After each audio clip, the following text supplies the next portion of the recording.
Bueno, el problema del parcial del 2018 es un problema de adaptación y conviene que veamos algo de adaptación. Hemos visto problemas hasta ahora, problemas de calcular algo desconocido, una impedancia característica o una velocidad de propagación o las dos cosas de una línea desconocida. Y ahora pues es interesante ver un problema de adaptación. Entonces dice, tenemos una antena alimentada con un generador de impedancia 50 ohmios a través de una línea de transmisión sin pérdidas.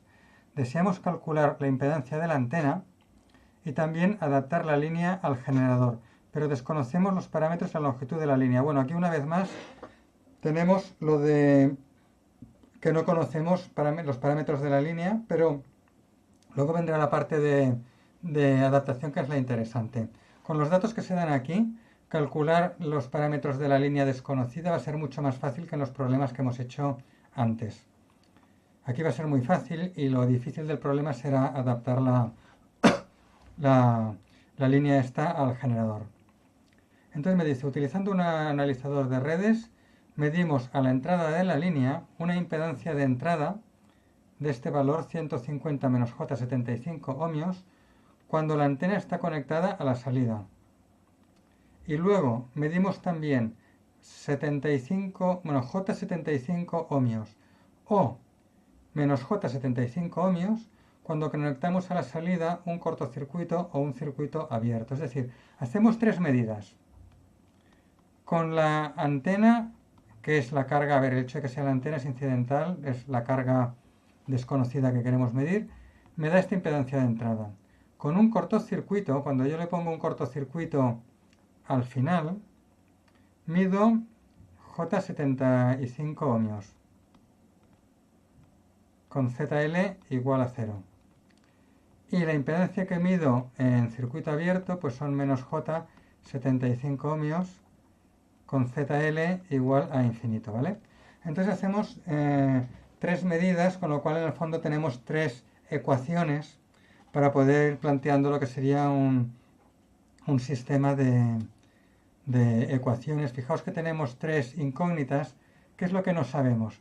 Lo que no sabemos es la impedancia de la carga, tampoco sabemos la impedancia característica y tampoco sabemos la beta.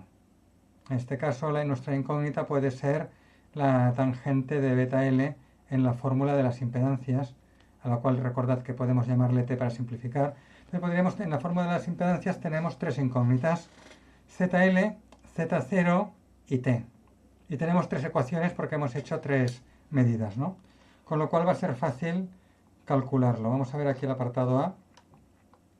Fijaos, en la fórmula de las tangentes, que me da la impedancia de entrada que estoy midiendo, pues para tres cargas distintas, para tres ZL diferentes, obtengo tres medidas. Entonces esto aquí me va a permitir despejar los tres valores desconocidos. Entonces, sustituyendo ZL igual a 0, la impedancia de entrada en cortocircuito pues es JZ sub 0 por T, donde T recordad que es tangente de beta L, esto vale 75 ohmios. En circuito abierto, ZL vale infinito, la impedancia de entrada en circuito abierto pues será para infinito, los términos grandes son los que tienen la T, y me da Z sub 0 partido por JT, y esto es menos J75.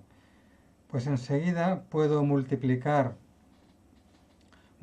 las dos ecuaciones para que se me vaya la T, y enseguida veo que Z sub 0 al cuadrado es la impedancia de entrada en cortocircuito por la impedancia en circuito abierto, y por tanto Z es la raíz cuadrada del producto de las dos impedancias, y haciendo esto me da pues 75 ohmios. Entonces ya casi calculamos Z sub 0 igual a 75 ohmios. Sabiendo que Z sub 0 es 75 ohmios, esto es igual a 75, enseguida me doy cuenta que T vale 1. Directamente por inspección visual, J75T es igual a J75, por tanto T igual a 1, ¿no? Directamente T igual a 1. Esto está preparado para que se pueda resolver así rápido. Lo de T igual a 1 está hecho para simplificar los cálculos que vienen después. Entonces, si t vale 1, la tangente tiene que ser la tangente de pi cuartos para que valga 1, o por la periodicidad de la tangente pi cuartos más n veces pi, ¿no? Entonces esto implica una longitud, teniendo en cuenta que beta es 2pi partido por lambda, pues enseguida, sustituyendo esto y despejando L, vemos que la longitud de la línea es lambda octavos más n veces lambda medios. Y con esto hemos calculado todo lo que se nos pide, la impedancia de los valores de la línea desconocida los hemos calculado todos. Y entonces podemos calcular en el apartado B la impedancia de la carga. El apartado B dice calcular la impedancia de la antena, que es la impedancia de la carga. Entonces aquí utilizamos el hecho de que t vale 1 para la fórmula de las tangentes con la impedancia normalizada.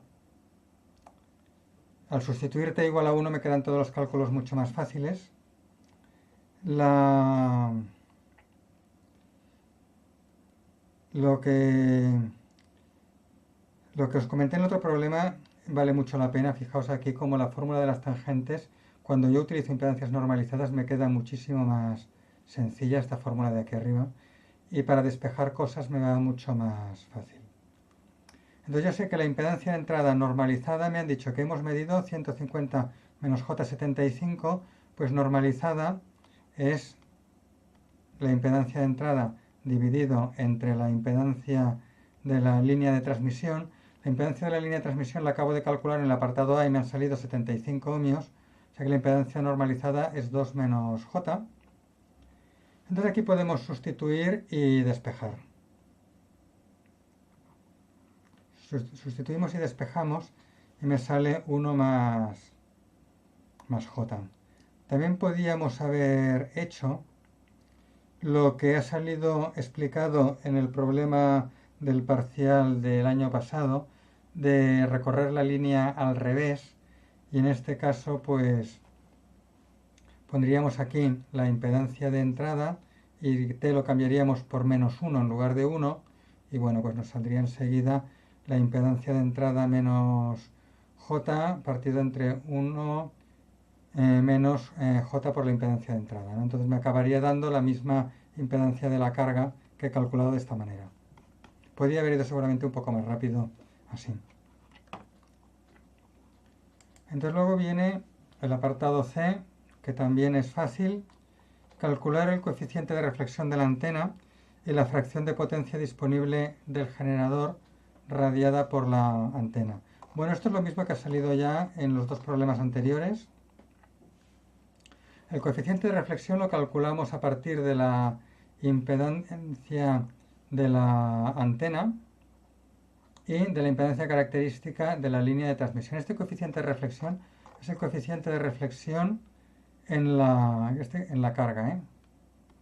Este coeficiente de reflexión es el coeficiente de reflexión en la carga. Hay que calcular el coeficiente de reflexión en la antena es la carga, o sea que este sería ρ sub L, ρ no, gamma sub L, sería el coeficiente de reflexión en la carga. Coeficiente de reflexión en la carga, pues lo calculo con la fórmula habitual y me da 1 más 2J a quintos. La potencia radiada es la entregada a la carga, por tanto la que se entrega a la impedancia de entrada. Entonces la potencia radiada es... Estábamos aquí. Esto es lo que hemos calculado, Hemos calculado el coeficiente de reflexión en la carga. Y luego me piden, dentro del mismo apartado me piden la potencia que se entrega a la antena. La potencia que se entrega a la antena es la misma que se entrega a la impedancia de entrada de la línea que alimenta la antena. Esto aquí es la antena.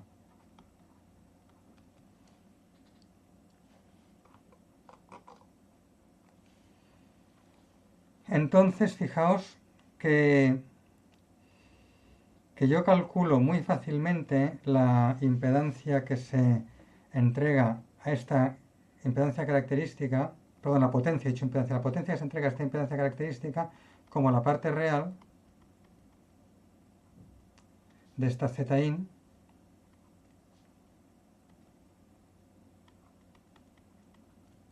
por la corriente que circula al cuadrado, ¿no? Por la corriente de entrada. ¿Vale? Yo voy a tener aquí un modelo, voy a tener, todo esto no existe, esto es la adaptación que se pone luego. Mi modelo es el generador, tengo el generador y tengo la impedancia de entrada. Entonces, el modelo es el generador y la impedancia de entrada. Entonces, la forma de calcular la potencia que entra en la impedancia de entrada, que como la línea no tiene pérdidas, es la misma que la potencia que sale de la línea, que es la que se entrega a la carga es la antena y por tanto es la potencia que radia la antena, pues es esto de aquí. La que se entrega a esto. ¿Por qué insisto tanto de una cosa tan obvia? Pues porque previamente me han pedido que calcule el coeficiente de reflexión en la antena. Entonces, fijaos que esta potencia,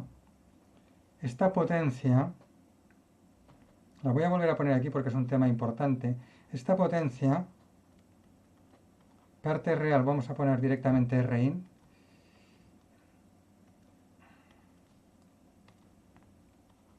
esta potencia, resistencia de entrada por módulo de la corriente de entrada al cuadrado, que puedo calcular fácilmente, también puedo calcularla como V sub 0 más partido por Z sub 0 por 1 menos el módulo del coeficiente de reflexión al cuadrado, ¿vale? Pero ¿qué coeficiente de reflexión? El coeficiente de reflexión a la entrada, en el mismo sitio. En el mismo sitio. Y esto es distinto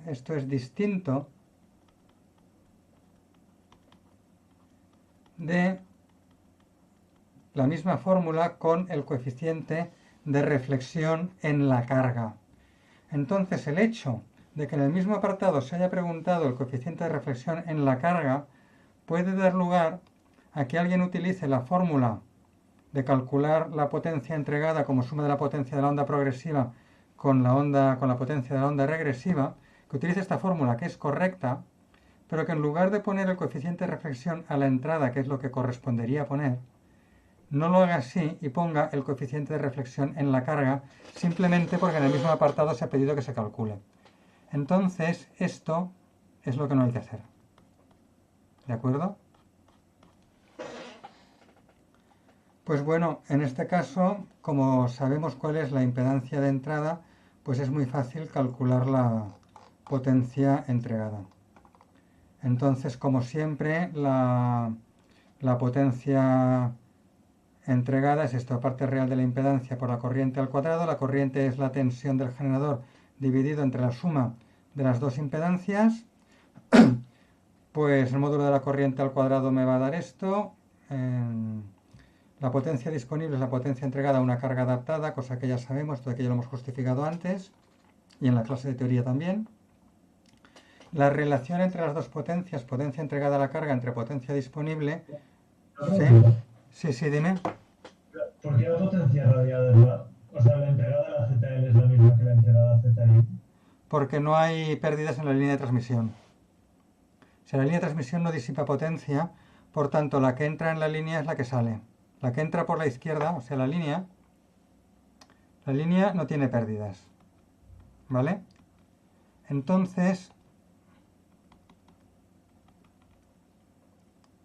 aquí se producirán toda una serie de reflexiones y tal, pero al final la potencia que de forma efectiva entra aquí dentro, ¿dónde se puede disipar? Solo se puede disipar en un sitio que es la carga, porque no se puede disipar dentro de la línea que no tiene pérdidas, ¿de acuerdo?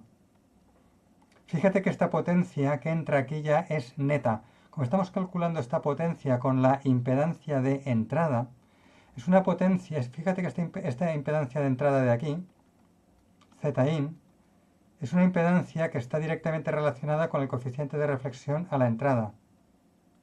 Entonces, esta potencia es neta en el sentido de que es lo que atraviesa de forma neta esta transición, teniendo en cuenta todo, porque fijaos que aquí también se producirá una reflexión y esto va a salir.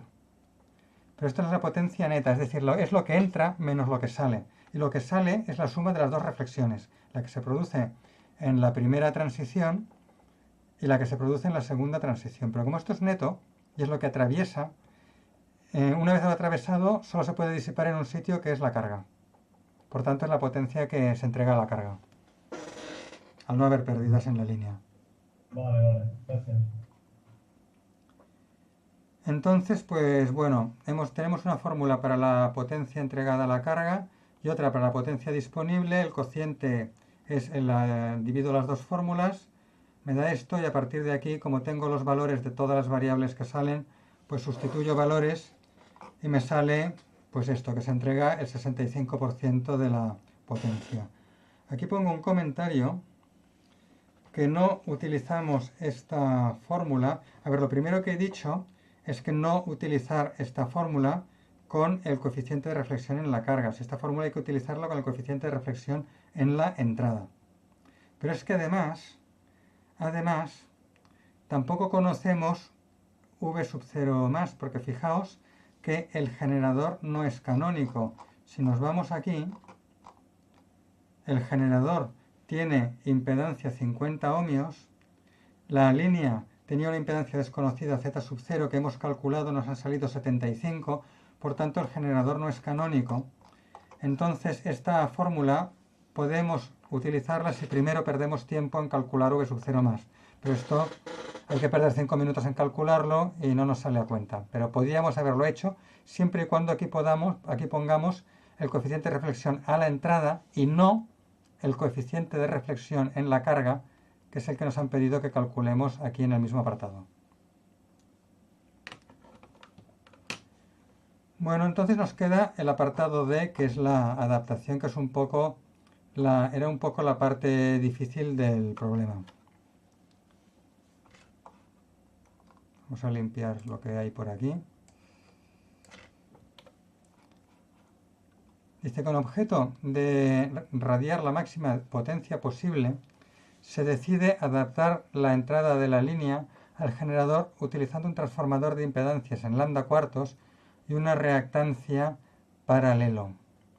Es decir, acordaos que con el transformador de impedancias lambda cuartos, yo aquí, a ver qué variable he utilizado para utilizar la misma variable, z in prima, le he puesto. Aquí le he puesto z in prima.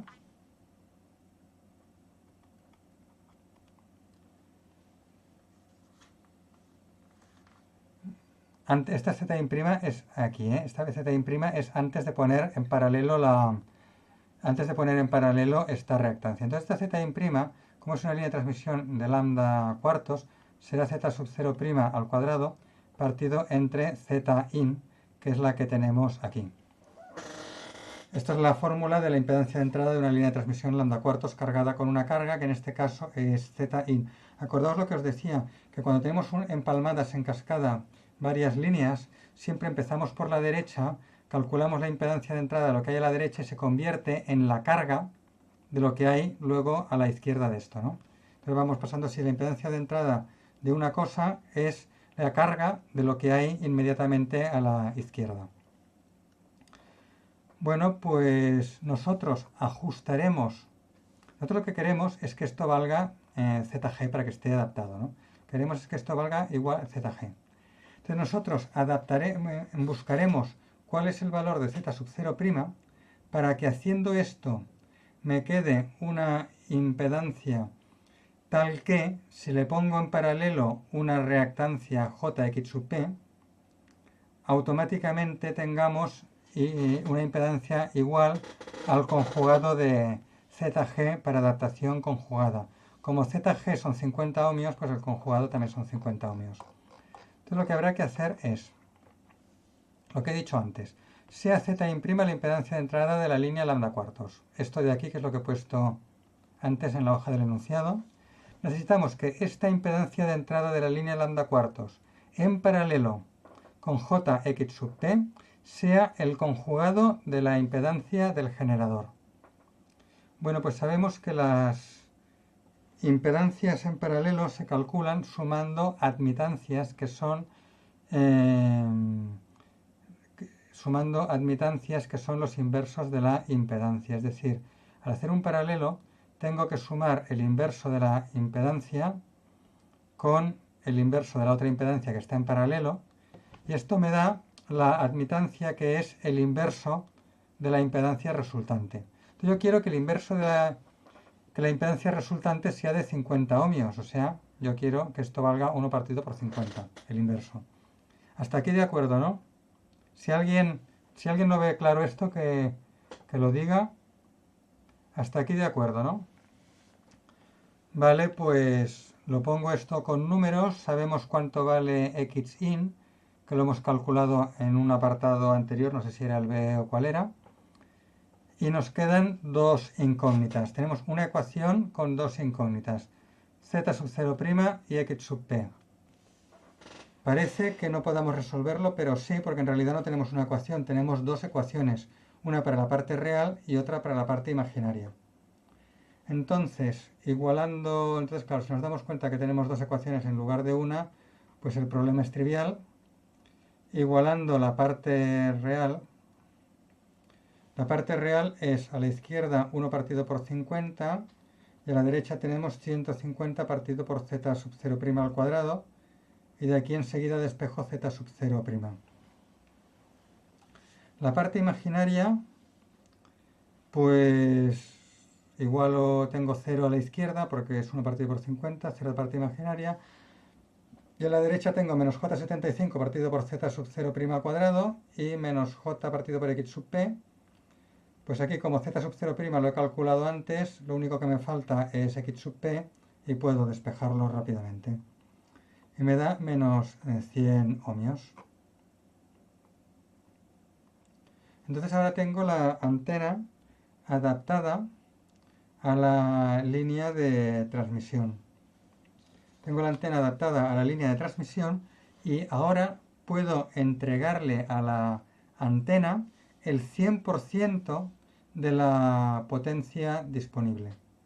Puedo entregarle el 100%, o sea, en estos momentos, solamente con este pequeño, fijaos, esto es interesante desde un punto de vista práctico. A ver, esto es un ejemplo de adaptación, pero hay muchos más. Veréis que la colección de problemas de examen está llena de ejemplos de calcular adaptaciones. Fijaos como solamente poniéndole en serie, o en cascada, mejor dicho, en cascada, esta línea de longitud lambda cuartos con una impedancia característica que tiene un valor exacto que hemos calculado, tiene que ser un valor exacto para que se suceda esto. Y poniéndole en paralelo una reactancia, aquí tenemos la reactancia dibujada, y poniéndole en paralelo una reactancia, pues automáticamente la impedancia de entrada aquí es la misma que la del generador, que como es real es el conjugado y por tanto tenemos adaptación conjugada y estamos entregando la máxima potencia. O sea, fijaos que aquí estamos entregando a través de esta interfaz de aquí, o sea, a través de la conexión al generador. La conexión al generador tiene un paralelo a la derecha, o sea, justo antes del paralelo, la conexión al generador, tenemos un coeficiente de reflexión 0 aquí. Coeficiente de reflexión 0. Tenemos adaptación conjugada. Estamos entregando la máxima potencia. Entonces sí que aquí dentro van a haber reflexiones de ida y de vuelta en varios sitios. Se van a producir reflexiones, ¿vale? Se van a producir reflexiones en varios sitios, pero se van a cancelar entre ellas. De tal manera que toda la potencia, si aquí no se refleja potencia, toda la potencia atraviesa. ¿Y dónde va a parar la potencia? Al único sitio donde se puede disipar. La única impedancia real que tenemos es ZL, porque la que hemos puesto de adaptación, la JX sub P, es imaginaria, es una reactancia y no tiene parte real. Y como no tiene parte real no puede disipar. O sea que ahora estamos entregando toda la potencia del generador, o la disponible, la máxima que puede entregar, a la antena. Estas cosas se utilizan en la práctica. Normalmente siempre se procura adaptar todo, por este motivo. Bueno, entonces hay un último apartado que me dice que esta impedancia que ponemos en paralelo en JX sub P se sintetiza en la práctica con una línea de transmisión en paralelo. Entonces me pide que calculemos, me pide que esta línea de transmisión en paralelo puede estar en circuito abierto o en cortocircuito. Me pide cuál es la más corta de las dos, si circuito abierto o cortocircuito, y qué longitud tiene que tener sabiendo la impedancia característica. Concretamente me dice que la impedancia característica es la misma que la del generador, que son 50 ohmios. Entonces, si yo sé X sub P, la reactancia que tiene esto, pues puedo despejar rápidamente la longitud, ¿no? Esto de aquí es muy interesante porque con circuitos microstrip, bueno, aquí no tengo los apuntes, pero con circuitos microstrip yo tengo una línea de transmisión. Entonces es muy fácil ponerle, a ver, yo tengo una línea de transmisión que sería esta de aquí, con una impedancia Z sub 0. Aquí tiene soldada la carga Z sub L. La pongo como un punto porque la carga va hacia abajo. El otro conductor es el plano de masa que hay debajo. Esto es una línea con una impedancia característica Z sub 0. Esto de aquí es una tira, ¿eh? Esto es una tira. Acordaos las fotos de las líneas de microstrip, que ahora no las tengo a mano, pues están en otros apuntes. Pero acordaos de las fotos, que es una línea esto es como una tira de circuito impreso. Esto es como una tira de circuito impreso. Lo que pasa es que la señal vuelve por el plano de masa que hay debajo. Entonces le ponemos en cascada una línea con una impedancia característica Z sub 0' diferente, Z sub 0' distinta. Entonces resulta que la impedancia característica de una línea microstrip está relacionada con el ancho. Entonces lo único que hago es cambiar el ancho de la línea microstrip y que esto tenga una longitud de lambda cuartos. Y de esta forma he puesto en serie o en cascada la línea de longitud lambda cuartos con una impedancia característica Z sub 0' diferente, solamente cambiando el ancho de la pista o de la tira de la línea microstrip. La línea paralelo, ¿cómo la pongo? Pues una línea microstrip conectada aquí en paralelo. ¿De acuerdo? Y ya está. Entonces esto está adaptado. Entonces aquí yo le puedo poner la impedancia, la línea de 50 ohmios, que es la que viene del generador. O el propio generador, ¿no? Esto me queda adaptado a los 50 ohmios del generador. Entonces fijaos que solamente con tecnología de circuito impreso, que es barata y fácil de implementar, pues puedo hacer toda la adaptación simplemente variando anchos de línea y poniendo líneas en paralelo. Entonces esto es una cosa muy práctica que se utiliza mucho en la... Pues bueno, me pedían para la línea paralelo cuál es la longitud y me decían que considere dos casos, que acabe en circuito abierto o en cortocircuito. Pues yo puedo mirar cuál de los dos me produce una línea más corta. Entonces, lo importante es que la X sub P me ha salido de menos 100 ohmios, si no recuerdo mal, menos 100, sí, me ha salido de menos 100 ohmios, entonces es negativa. El signo menos es importante, es negativa. Entonces, la impedancia de entrada de una línea acabada en circuito abierto es esto de aquí. Negativa. Bueno, negativa. Menos J partido por la tangente de beta L. Si la tangente de beta L es positiva, que es lo que sucede cuando beta L es más pequeña que pi medios, entonces esta reactancia es negativa y ya es lo que quiero tener. En cambio, en cortocircuito, la impedancia de entrada es J positiva por Z sub 0 por la tangente. Entonces, claro, para que la impedancia de entrada esta sea una reactancia negativa, como esta J es positiva, necesito que la tangente sea negativa. Para que la tangente sea negativa, necesito que el argumento beta L esté entre pi medios y pi, y por tanto esto corresponde a una longitud L superior a cuando beta L es más pequeño que pi medios, ¿no? Entonces, claramente, el caso que utiliza una longitud más corta es que está terminada en circuito abierto. Como está terminada en circuito abierto, pues aplico la fórmula y yo sé que esta reactancia es menos 100 ohmios, es igual a menos Z sub 0 por la impedancia característica que me dice en el enunciado, que son 50 ohmios, y de aquí yo sé que la tangente tiene que valer 1/2, despejo la tangente y esto me da pues despejo la longitud y me da una longitud de 0,074 lambda.